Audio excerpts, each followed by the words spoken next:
নমস্কার, আমি হিমাদ্রি। আমার নতুন একটি ভিডিওতে আপনাদের সকলকেই স্বাগতম জানাই।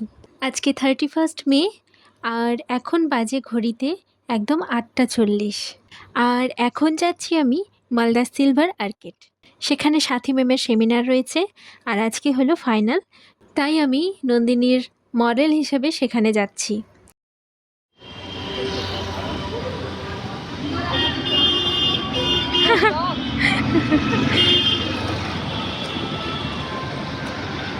রথবাড়ি পৌঁছে আমি বেশ কিছুক্ষণ অপেক্ষা করলাম, দেন আমার আর্টিস্ট আসলো।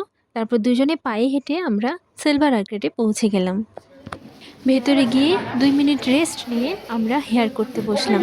হেয়ারে ক্রিম্পিংটা করে রাখলে কাজটা এগিয়ে থাকবে। আমার মতো এখানে প্রচুর মেয়ে এসেছে, প্রচুর মডেল, প্রচুর মেকআপ আর্টিস্ট। ক্রিম্পিংটা করে নিয়েই আমি কিন্তু ড্রেসটা পরে নিলাম। এখন আমরা শুরু করব মেকআপ। চারিদিকে বেশিরভাগ জনই মেকআপ শুরু করে দিয়েছে। আর আজকের লুকটা হবে বেঙ্গলি ব্রাইড। চলুন তবে স্টার্ট করা যাক। আমরা 4 জন মডেল আর 4 জন আর্টিস্ট এক টেবিলে বসে কাজ করছি, আর প্রচুর গল্প আর হাসাহাসি হচ্ছে। ও বলাই হয়নি না, এই সেমিনারটা অর্গানাইজ করেছে সুহানা রেন্টাল কালেকশন।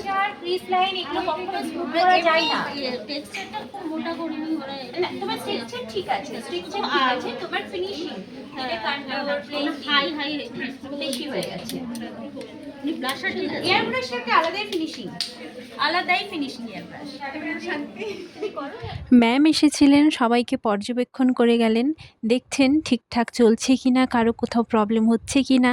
সব কিছু দেখার পর আমরা বসলাম লাঞ্চে। লাঞ্চ করলাম, ফাটিয়ে মজা করলাম, অনেক গল্প করলাম। লাঞ্চ শেষ করে নেবার পর আমরা বসলাম কলকা করতে। আমার যে আর্টিস্ট সে ভীষণ ভালো কলকা করে।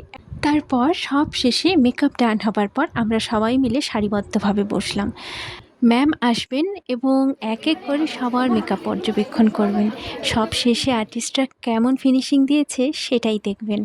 সবাই মিলে আমরা একসঙ্গে বসে রয়েছি এবং আমাদের সবাইকে ভীষণ মিষ্টি লাগছে। দেখে মনে হচ্ছে এক একটা যেন স্বর্গের অপ্সরা। সব শেষে সবথেকে ইম্পর্টেন্ট যেটা, সেটা হলো শ্যুট। তাই সেমিনার শেষে সব আর্টিস্টরাই তাদের নিজেদের মডেলকে নিয়ে শ্যুট করতে ব্যস্ত। আমার হয়ে গেছে একদম ডান। চলুন এবার বাড়ি যাওয়ার পালা। সব কিছু খুলে ফেলছি, তবে একটাই কথা জিজ্ঞেস করব, আমাকে কেমন লাগছিল অবশ্যই জানাবেন। সত্যি কথা বলতে শ্যুট ডান হবার পর মনের ভিতর আলাদাই একটা শান্তি ফিল হয়। শ্যুট শুরু হবার আগে বা মাঝে ভীষণভাবে মনের ভিতর কাটিকুটি চলে, সব কিছু ঠিকঠাক হবে তো, বা ঠিকঠাক হচ্ছে তো। তাই যেন শ্যুট শেষ হবার পর ভীষণভাবে একটা রিল্যাক্স ফিল হয়। ব্যাস হয়ে গেছে, সব কিছু ক্লিন করে ফেলেছি। যেহেতু সব কিছু 3টার মধ্যে কমপ্লিট হয়ে গেছে, তাই সবাই এখানে বসে বসে রিল্যাক্সে গল্প করছে। তাই ভাবলাম আমিও একটু গল্প করে নিই, তারপরে যাব। বাইরে তো ভীষণ রৌদ্র করছে, তো এখানে একটু থেমে তারপরে যাওয়া যাক। বাইরে বেরিয়ে দেখছি, ও মাই গড, এত রৌদ্র! এই প্রথমবার মনে হচ্ছে শ্যুট শেষ করার পর আমি এত রোদ দেখছি। নাহলে আমি যেখানেই যাই সেখানেই সন্ধ্যা হয়ে যায়। আজকে টাইম মতো বাড়ি যেতে পারবো। তাহলে আজকের মতো এখানেই টাটা।